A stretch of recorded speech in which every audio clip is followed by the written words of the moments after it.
how did this competition law come out of nowhere? Pehle, there were less opportunities, now there are more. So you should know that India had like a little Yeah. 10% of competition law or 5% in MRTP Act. Okay, but this act, we used to study that because when I was studying in college at that time, this was the act in force. But Yeah. there was not a lot of work happening around it. Some work was there, nothing in comparison to what the Competition Act has. But this was India's first law to deal with monopolies and restrictive trade practices. If you saw, once the Competition Act came into force, all the case laws that were written in the books, all Yeah. the book publishers, they used to have MRTP cases. Okay, that's fast, means so quickly it got vanished. No, why? Because the whole law was actually very different. The complexity of the work, the powers of the Competition Commission were very different. The Also, MRTP there's a very commission, direct relation to the 90s ka liberation with this particular act.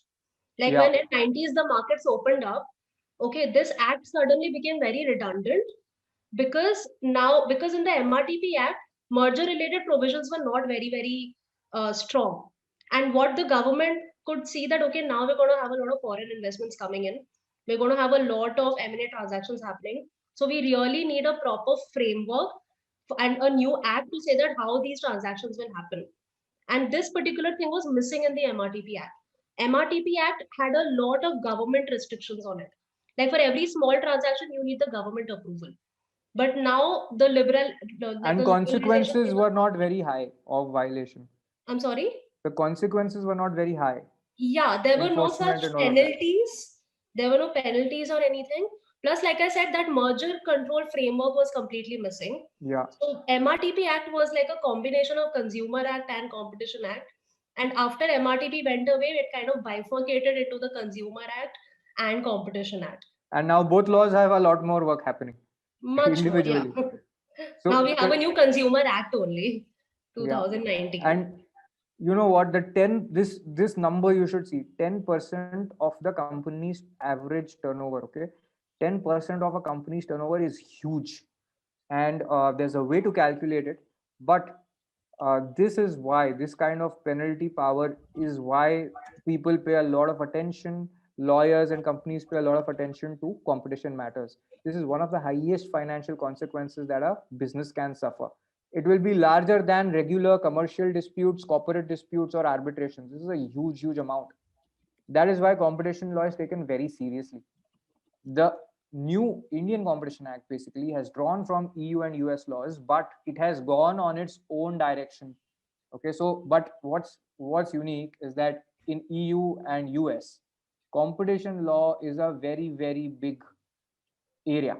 Law firms have huge teams. I'm giving you some examples. Global law firms such as Latham and Watkins, Baker Botts LLP, Gibson Dunn, Crutcher, Norton Rose have huge competition practices. You can take any major law firm also. You can take like Skadden, you can take Wachtell Lipton, you can take the major Allen and Overy, the Magic Yeah. Circle firms, UK firms. Okay, so every firm would have a competition law practice. Okay, this trend now, this is what EU and US saw, right? That every big firm had a huge competition practice. Now that's happening here, and it's happening here faster because it is accelerated by growth in technology and growth in investment into India.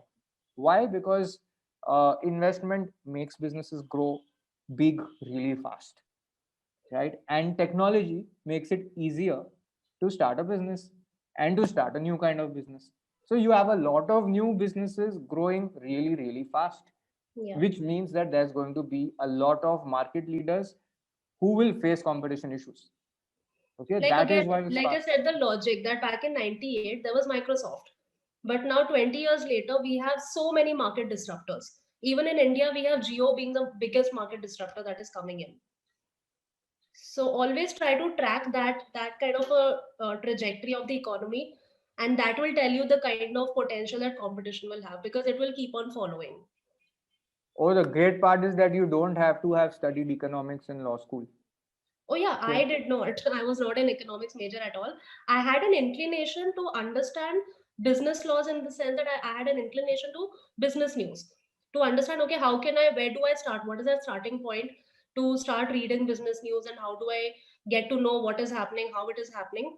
So competition law kind of gave me that avenue that whenever I was reading transactions or cases pertaining to this law, I could see that, okay, this is extremely contemporary, has a huge macro impact on the country.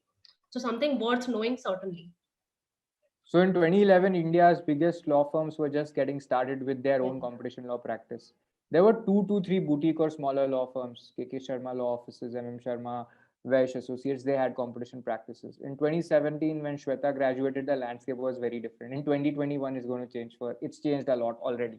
All the big law firms had competition teams exceeding 10 to 20 lawyers. Competition lawyers were working from multiple cities. They had started hiring freshers. You might think that competition law is only for a handful of lawyers, right? Because I said market leaders, Google, Amazon, Facebook. So what's in it for you, right? Only you need to be working with a very big corporate client. How many of you think like that? That okay, I need to first work with a big corporate client, then I will think of competition law. Otherwise, how the hell is it relevant to me, right? Yeah, is that the impression that you're getting, that this is only for the biggies of the market or the economy, as we say? Very frequent misconception. Yeah. Startups in new industries are scaling up very fast. And for example, Zomato grew like crazy during the lockdown. Officially started in 2008, but last few years of growth were very big. Okay. Now, it has grown really fast in the metros and is expanding to tier 2 cities. 2018, it was before. Restaurant associations filed antitrust cases before the CCI, against Zomato also and Swiggy also. Yeah. CCI later exonerated Zomato and Swiggy, meaning there was no competition violation, but competition law work was there, right? Some lawyer did that work for Zomato and Swiggy before the CCI. Some lawyer also acted for the restaurant associations. Yeah. Right? And there would be individual restaurant owners who would have activated, who would have spoken to lawyers to go to the association, represent in the matter. Okay, so everybody was getting involved there. Okay, and Also, this doesn't. actually, Yeah. what usually happens is, even, and this is, I'm giving you a very practical insight, what happens when especially these restaurant associations come to lawyers and say that we want to file a case against Zomato and Swiggy. And we are pretty much sure that, okay, this may not get admitted before the CCI, but what is required is some sort of a pressure that needs to be built against these companies. So if you see all these startups and all, obviously the growth stage startups, as we call them, Ola and Uber, multiple cases had to be filed since 2013, since 2014. And now you're actually seeing that, okay, now they're fine. Now the government has finally started taking it seriously.